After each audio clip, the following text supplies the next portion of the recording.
सूरज चव्हाणच्या नव्या घराचं काम जवळपास पूर्ण झालेलं आहे। उपमुख्यमंत्री अजित पवारांकडून बारामतीच्या मोडवे गावात सूरजचं आलिशान घर बांधलं जात आहे।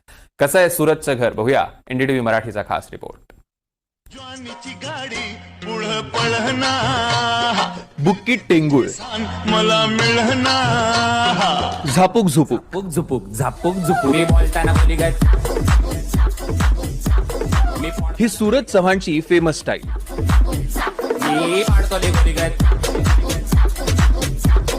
याच स्टाईलमुळे रील स्टार सूरज बिग बॉसच्या घरात पोहोचला आणि बिग बॉसच्या घरातनं त्यानं प्रत्येकाच्या मनात घर केलं।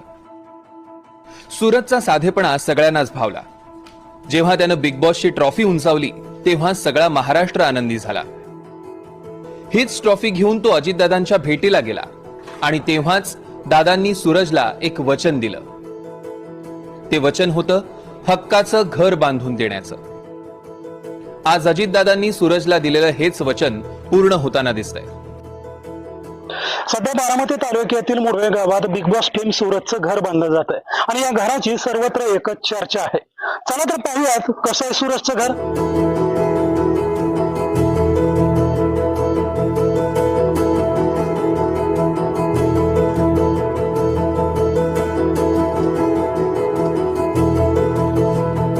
दोन मजली असणाऱ्या या घरात एक हॉल, किचन, 3 बेडरूम आणि सगळ्या सुविधा उपलब्ध असतील।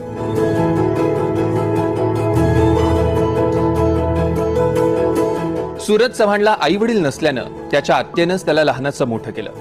त्यामुळे बिग बॉस मधून बक्षिसाच्या रकमेतनं आपलं स्वतःचं घर बांधायचं हे सूरजचं स्वप्न होतं। मात्र सूरजचं हे स्वप्न अजित पवार पूर्ण करतायत। त्यामुळे सूरजच्या आत्या कल्पना जाधव यांनीही अजित पवारांचे आभार मानले। आज सूरजचं स्वप्न स्वतःचं घर त्याला मिळतंय, त्याचं स्वप्न सत्यात उतरतंय आणि त्याचं घर लवकरच पूर्ण होणार आहे। काय भावना आहेत? भावना आमच्या चांगल्याच आहेत सूरज बद्दल। स्वतःचं घर म्हणजे त्याला सपार सुद्धा नव्हतं। स्वतःची 2 मजली बिल्डिंग म्हणजे स्वप्न त्याचं पूर्णच झालं। त्याच्या आई वडिलाचं बी स्वप्न तीच होतं। त्यांना वाटायचं सगळ्या आईला घर आहे, सगळ्यांना घर आहे, माझ्या बाळाला घर नाही, काय नाही। पण वडील दारुडे असल्यामुळे काहीच करता आलं नाही त्यांना आणि गावातल्यांनी आम्हाला काही कधी घरकुल दिलंच नाही। पण दादांनी आज आम्हाला 2 मजली घर दिलं। आम्ही दादांचा म्हणजे मोठा आभारी आहे। कोणत्या